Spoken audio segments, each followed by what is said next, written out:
And so this is week 3 on our series on marriage. And so we've been looking at these different things. I'm going to do a little recap in case some of you missed it, or maybe you forgot a piece or two of it, because I want to make sure that you get this, right? And so in week 1, we talked about this idea that you don't want to find the right person, right? If I can just find the right person. It's a myth, right? We kind of covered that in week 1. The myth is this: if I can find the right person, then everything's going to be all right. If I can find the right person, then everything's going to be all right. And how do you know you found the right person? Oh, because I feel good inside. I feel warm and fuzzy, and they make me happy. But the problem is this, is when you have a day where you don't feel warm and fuzzy and happy, you start to think, oh man, I must have married the wrong person. And so you start your hunt again, looking for the right person again. So the search for the right person is really kind of a myth, because once you get married, I'm telling you, the right person, their name is written on the marriage certificate. So if you have a question of whether or not you married the right person, pull out the marriage certificate and look. If it's your name and their name, you're set. You've married the right person. It's pretty simple, really. You see, love is not on its own an emotion. There are emotions that come with love, but love of itself is there's a choice aspect of it. I choose to love my wife. Most days, it's very easy to choose to love my wife. In fact, almost every day, maybe I should just say this: I've never had to make a tough choice in my life. How about that? But but let's get real. Like, there are days where I wake up and there are days where I have a bad day, or maybe Amber has a bad day, and maybe there is a tougher choice on some days than others, but most of the time it's a really easy choice to choose to love my wife. But there are days where you have to choose it. You see, Hollywood love, the stuff you see in the movies and in books and on TV show, really that's like an infatuation or maybe a lust type emotion that's coming along with it. But true love has loyalty and commitment involved with it. True love has loyalty and commitment involved with it. So rather than trying to find the right person, we covered you need to be the right person. You need to be the right person, not try to find the right person. If you're trying to find somebody else to complete you, it's really, you're never going to find that, because you need to be the right person. Two halves don't make a whole. You would think so, but to make a healthy marriage, you have to have 2 whole people to make a healthy marriage. We also talked about that promises aren't a substitute for preparation. Promises aren't a substitute for preparation. When you go to the altar and you stand with your spouse and you say those words, I do, and you repeat vows and you say things, you don't magically get imparted character qualities that you didn't have before. And so you sit there and you promise all these things that you're going to do. I'm going to love and cherish through sickness and in health, through poverty and wealth. You know, like all the different things you said in your marriage vows. You make these promises, but what's your track record like? Have you been preparing your life to be able to walk out those things? Because it doesn't happen in a moment. It's not a magic drop in the water and all of a sudden, I have amazing character. I'm now flawless. It doesn't happen that way. So you can't promise your way past preparation. Young people, listen, you can't promise your way past preparation. You can't. So if you're looking to be marrying somebody someday, if you're a single person here and you're looking to get married, you have to start preparing your heart now. Start preparing your character now. You see, the promise isn't any good if you can't keep it. If you can't keep the promise, why make the promise?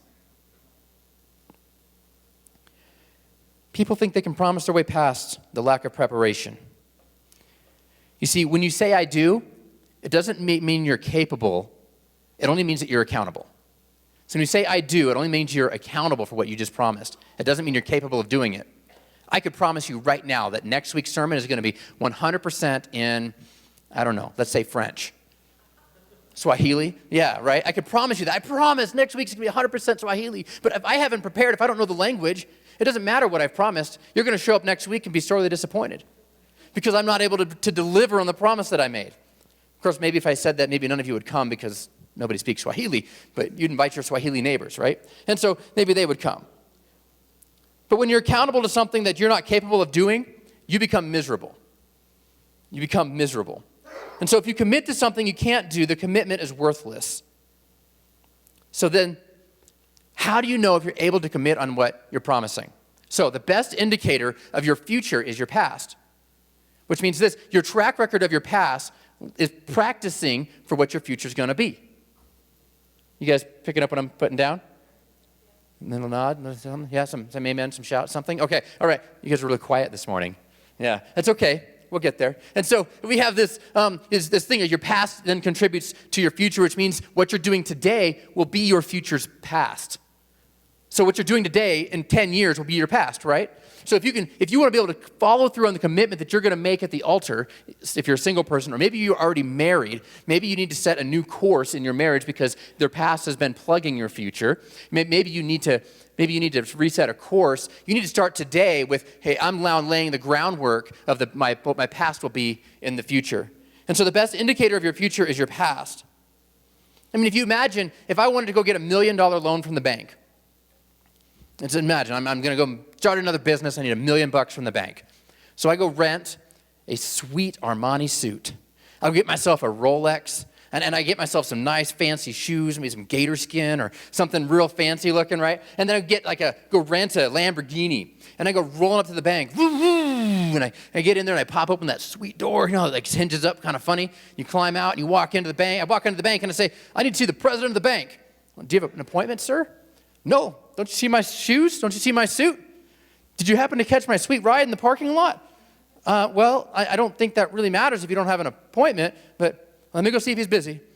President of the bank comes out. Well, come on in. I got a couple minutes. What do you need? What do you need?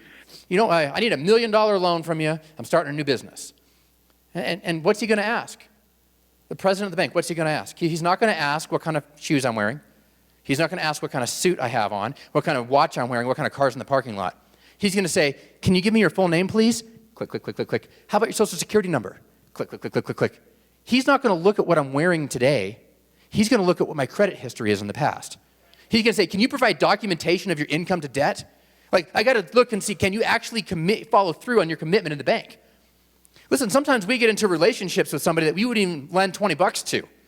We value money more than the relationship, right? Someone could be completely morally bankrupt, but we justify it and we defend it and we fight for them, right? We think, we can fix them, right? And I'm just telling you, your preparation matters.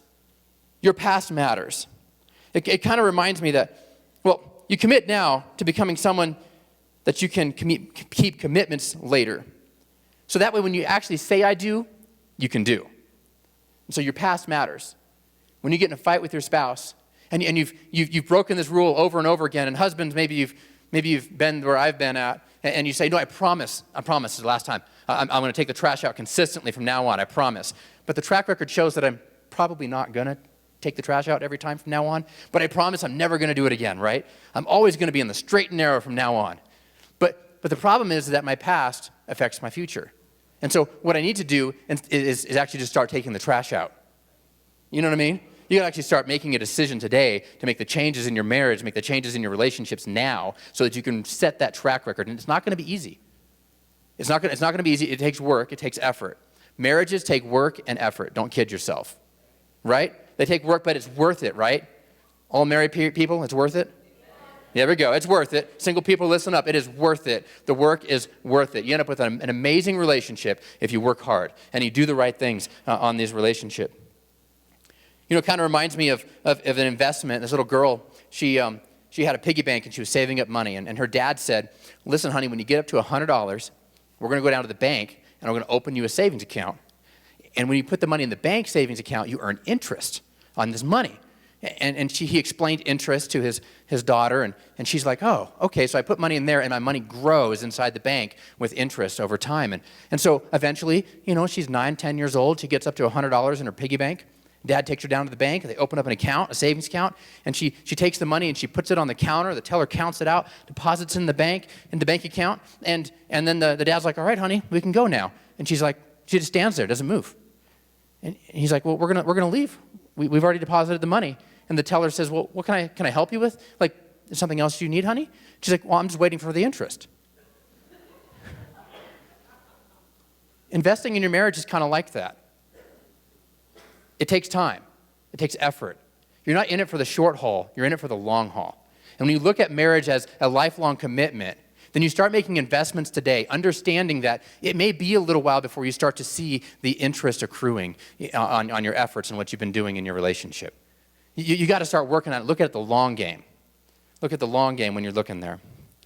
So invest in your character now so that you can use it later. So you commit now to becoming someone who can keep commitments later.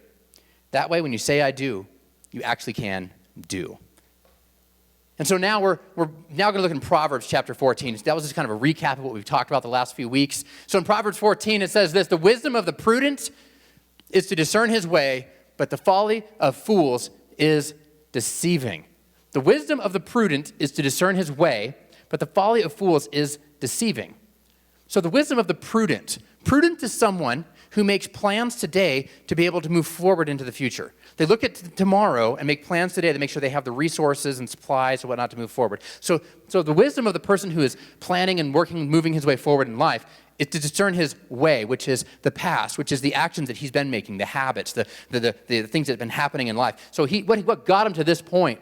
So the wisdom of the prudent, the person looking forward, is to look back and see, how did I get to this point, and what adjustments do I need to make to move forward? We need to be able to look that way into our marriages and into our relationships. Look at your past, honestly. Look at your past. Look at your track record. And then look forward and say, where do I want to be in my marriage? Where do I want to be in this relationship? See, anybody can commit to anything, but you need to take an honest look at your past and their past. If single people, don't marry a project. I'm serious. You can't look at your marriage or your potential spouse or your boyfriend or girlfriend as a fixer-upper project. It's not a remodel project. It's not a house. It's not an old car that you're trying to fix up. Don't marry a project. And I'm serious about that, because marriage was not designed to fix problems. That's not what it's there for. You can't fix what's going on inside of your heart. You can't fix what's going on inside of their heart. Only God can fix what's inside of their heart. And there's hurts and wounds from the past. Whatever their issue is, I've seen this over and over again. Single people that bring an issue or some baggage into the relationship, guess what? It doesn't take too long. Sometimes as short as 6 months, maybe even a year, before the issue they brought in themselves all of a sudden becomes your fault. And the people are super creative that way too, where they all of a sudden their baggage that they brought in that was from their past all of a sudden becomes their spouse's fault, and then they become almost responsible for it. They project their pain onto their spouse, which means this: see, you can't heal the wounds inside of their heart. Only Jesus can heal those wounds, because Jesus is the healer. He's the one that brings restoration. He's the one that's a fixer-upper. He's the one who can fix somebody's heart, fix them the pain in their life. He can bring restoration, and he's the Prince of Peace, and he's the King of Kings and the Lord of Lords, and it's only through him that people can actually receive true freedom and true healing. And when you try to be Jesus, I'm telling you, it doesn't work out right. So you can't out-Jesus. You can't out-Jesus Jesus, so don't try to fix and remodel and work on your spouse. You can pray for them, but really only Jesus can bring the healing that's necessary inside of their heart. So I have 2 big points I want to make today. 2 big points. Point number 1 is this, is we're going to talk about contract versus covenant. And if we look in Matthew chapter 19, it says this, and Pharisees came up to him being Jesus, and tested him by asking, is it lawful to divorce one's wife for any cause? Is it lawful to divorce one's wife for any cause? Now, it's kind of cruel, but back in this day, women were treated like property. Like they were treated like the men owned them, like they could basically buy them and sell them or ditch them or keep them. It was pretty cruel, but I'm glad we don't live in those days. And so, is it lawful to divorce one's wife for any cause? And he answered, have you not read that he who created them from the beginning made them male and female? And said, therefore, a man shall leave his father and his mother and hold fast to his wife, and the two shall become one flesh. So they are no longer two, but one flesh. What therefore God has joined together, let no man separate. So 2 shall become one flesh. What God has joined together. If you could imagine 2 pieces of construction paper, you have a blue one and you have a pink one. If you were to put some super glue in between them and smash the 2 pieces together, it would be very difficult after some time to pull them apart. In order to pull those pieces of paper apart, it would rip, it would tear. You really would never get it completely separated. And if you did get it completely separated, it would never look like how it started. It would be ripped up and torn. That's why divorce is so painful. Because once you've been joined together by God, when you try to separate, it hurts so much. It hurts so deep to go through those splits in your life. And you don't lose your individuality either. That's the amazing thing. Because when you look at the joining of marriage, one side is still blue, one side is still pink. It's not like you glue two pieces together and it's purple. You don't lose your identity when you get married. You actually have two identities. The husband and the wife have their own identities, but they come together and they're stuck together for life. But I've heard this in the world, and maybe you've heard it too, and maybe you've even believed it. When people say, well, marriage, it's just a piece of paper, isn't it? It's just a piece of paper. It's just a contract. That's all it is. I mean, we love each other, so do we really need a piece of paper? I don't know. So you eventually settle, and you go, okay, let's get a piece of paper. Why not? It's a contract. But you see, God's not saying it's a contract. God says it's a covenant. And here's the difference. You see, in a contract versus a covenant, a contract is based on mutual distrust. If I'm going to rent a house, I'm going to go to the landlord and say, let me get a rental agreement. Let me get a rental contract together. And here's what it outlines. It outlines, this is what I'm going to do for the landlord. This is what the landlord's going to do for me. And if he doesn't hold up his end, here's the list of punishments and disciplinary action that's going to happen. And if I don't hold up my end of the deal, here's the other punishments and disciplinary actions that happen. And if one of us doesn't perform to the other side's expectations and agreements, there's actually a clause in most contracts to allow a dissolution of that contract, and then it kind of lays out all this stuff. So a contract is built on the basis that I don't fully trust you, and you don't fully trust me. What a bad way to start a marriage if you view it as a contract. It's not a contract, it's a covenant. And so a covenant is based on mutual commitment. So in a contract, I'm in it as far as you're in it. I'll take the step in if you take the step in. If you don't do what you said you would do, then I'm going to seek some damages. And I will trust you as far as you perform. That's what a contract does. That's what a contract marriage does. So in marriage, as long as you make me happy, as long as you meet my needs, as long as nothing better comes along, I'm in. I'm in. That's what a marriage contract would say. But a marriage covenant is this. You see, it's a permanent relationship. You see, God makes covenants with his people. God makes relationships with his people. When you get into a covenant situation, it's forever. It's not saying I'm going to be in if you're in. It just says I'm in. There's no clauses. There's no exceptions. There's no until something better comes along. There's no until you make me mad enough. There's no untils. There's no unlesses. There's no clauses that prevent you from, I'm in. I'm in. Till death do us parts. I'm in till I die. And if both people are in till you die, you have an opportunity to build something great. If you're only in it until the other person stops performing the way that you want them to, it turns into a song and a dance, and you're trying to constantly perform for your spouse.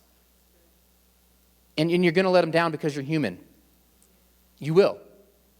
You're setting yourself up for failure if you view it as a contract. It's a covenant. You see, in a contract, you seek lawyers. And in a covenant, you seek God. So, sometimes people will want to get divorced because the other person isn't performing the way they want. They might even say that they are falling out of love. But see, getting divorced because you fell out of love is like selling your car because you ran out of gas. Getting divorced because you fell out of love is like selling your car because you ran out of gas. You see, there's a commitment involved. And there's some days, every married person, you can be honest here. Maybe you just want to look straight ahead, right? No elbows. Is that why you're quiet? We're talking about marriage? All the spouses are like, oh no. But really, like there's days where you maybe don't feel the love. You have to choose to love. There are days that you don't feel the feels. There's days that you just got to say, no, I'm loyal and I'm committed and I'm faithful. Hopefully the days you have to choose it are a lot less than the days you feel it. But you got to understand that there are days that you choose it. There are days that you choose it. You will run out of love from time to time. You will. You will give, and sometimes you will run out of love. But here's the thing.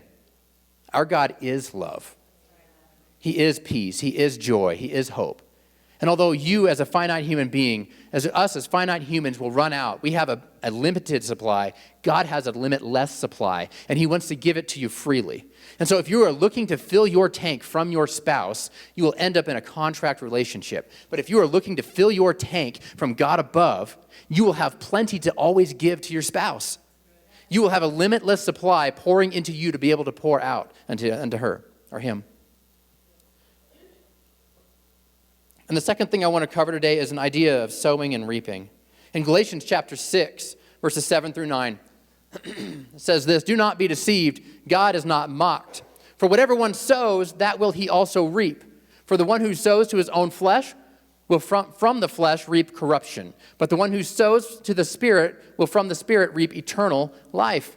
And let us not grow weary of doing good." Guys, sometimes it can be wearisome of doing good. It says so. But don't grow weary, for in due season we will reap if we do not give up. Do not give up. So the law of sowing and reaping, all through the scripture you see where they talk about this law of sowing and reaping. What you sow, you will reap. And so in biblical times, it was an agricultural industry. I mean, everything was kind of based in an agricultural format. And so sowing was the planting of the seeds, and reaping was collecting the harvest off of those seeds that you planted. And so sowing and reaping may not be what we, that's not a common term today, but planting the seeds and harvesting the results is what they're talking about. So, you will reap what you sow.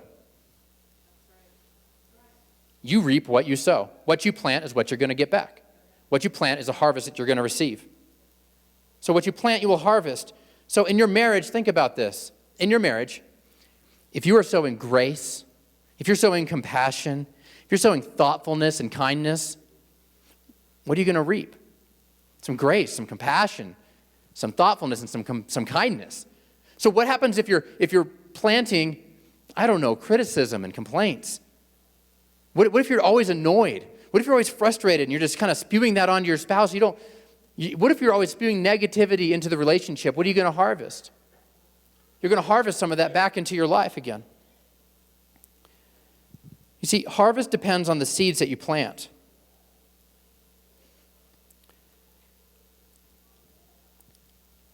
So what are you planting today?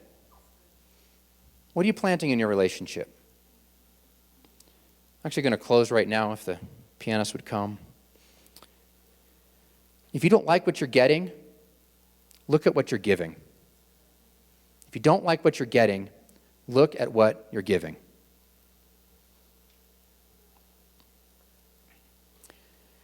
The second thing I want to say here is you reap where you sow. You reap where you sow. It's common trap. I would say that for men, it's a common trap to try to invest our time and energy into our hobbies. We have a hobby and we get so invested in that thing. But if you invest in your hobby, you're not going to see results in your marriage. Men, we invest in our careers sometimes, right? We invest in our careers and we put extra hours in and extra effort in, and it consumes our mental energy. And we're putting, maybe our careers are even thriving, but we're investing so much into our careers. But if you invest in your career, you're not going to reap a harvest in your marriage. You'll reap a harvest in your career. And here's one that, I think this is one that plagues almost every family, is we invest into our kids. Listen, investing in your hobby and your career and your kids are not bad. But if you don't invest in your marriage, it will fail. It will fail. Oftentimes, parents will become kid-centric sometimes. We'll invest in our kids' lives and we want them to grow and achieve. And honestly, the desire of every parent's heart is that my ceiling would be their floor. I want them to have a better life than I had. I want them to have more successes than I had and less failures than I had. And so I pour into my kids and try to get them to grow up to be the women and men of God that I want them to be. But if I've constantly, what happens eventually is that I'm not putting anything in the ground in my marriage. And so I want my marriage to thrive, and it almost feels like your marriage is working well because you're both busy in activity on the same project. It almost feels like it's going well. And then one day, all of a sudden, it just isn't. Because the kids get old enough that they're not as dependent on you. And then all of a sudden you're looking at each other, a husband and wife, and you're looking at each other saying, do I even know you anymore? Where's the love go? This is the trap that almost every family faces. Listen, I come home from work, I interact with my kids for a few minutes, but then I go and interact with my wife. And my kids will come in, Daddy, come play, come play. I'm like, give me 10 minutes because I'm going to talk to Mommy for a little while. So I come in the front door and I invest time with my wife every day. My kids are fully aware that they are second place to my spouse. They're fully aware of that. Do your kids think that they have a higher priority than your spouse? Because if that's the case, or does your spouse feel like the kids have a higher priority than them? Are you investing in the right places? It's not just what you invest, it's where you invest. You can invest in good places and neglect another great place. So make sure you're investing in the right places. You reap where you sow. Where you plant the seed is where you will get the fruit. Ultimately, Amber and I, our marriage will be as good as we decide it's going to be. And your marriage will be as good as you decide it's going to be. And you got to decide that together. Have a conversation. Talk about it. It takes both of you to do it. You have to decide what kind of marriage you're going to have. You know, sometimes in the sowing and the reaping, we don't realize that we harvest something in one category that we thought we planted in another category. It kind of reminds me of the story of this truck driver, and he was driving through Nebraska, and he pulled over at a truck stop, and he was getting some dinner, and he has hamburger and his fries and his Coke, and he's just minding his own business.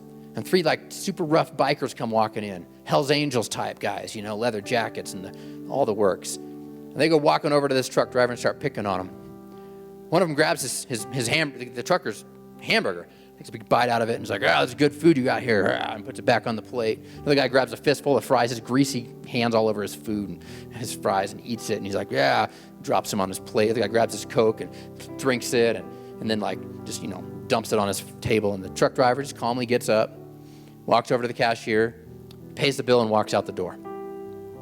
Truck drivers are or the bikers are saying, "Man, that's not much of a man. He just drove off into the night." Cashier says, "Well, he's not much of a truck driver either, because he ran over 3 motorcycles on the way out."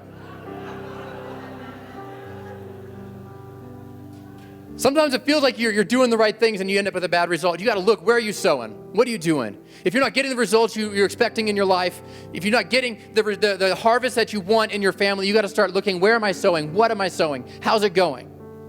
And you got to give yourself an honest look at it. And so I got some homework, because you know how I roll. I've got homework this week for you. Number 1 is this: make Valentine's Day special. You're looking for a place to invest in your marriage? Here it is. I'm serious. Go get some flowers, get a card. And it's not just on the men, although the men, you're the leader of your household, so it kind of is on you. But women, maybe write him a card too. Go find one of those silly, funny ones, right? Go on a nice date, have a good time, invest in each other's relationship.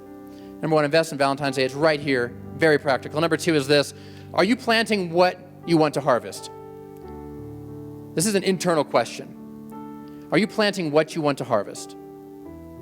And the third one is this: are you planting where you want to harvest? And you need to get honest with yourself on this one. And maybe you need to get honest with your spouse on this as well. Maybe you need to ask forgiveness for your sowing pattern. You need to ask forgiveness for how you've been sowing, where you've been sowing, how, what. You might need to do that. And if you think to yourself, I'm not sure if I even see this problem, ask your spouse, what do you say? What do you see in me? Am I sowing the right things? Am I sowing into the right places? Do you feel neglected? Because I don't want you to feel neglected, but do you feel neglected? And this is your opportunity to say, yeah, sometimes. Man, I really don't want that. How can we make this better? If we maybe connected every day, or maybe went on a date once a week, maybe went on a vacation once a year.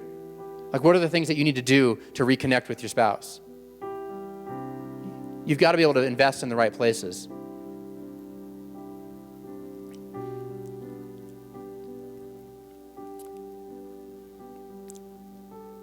So let's just bow our heads and close our eyes. I'm just going to close here. So Heavenly Father, I just thank you for the gift of marriage.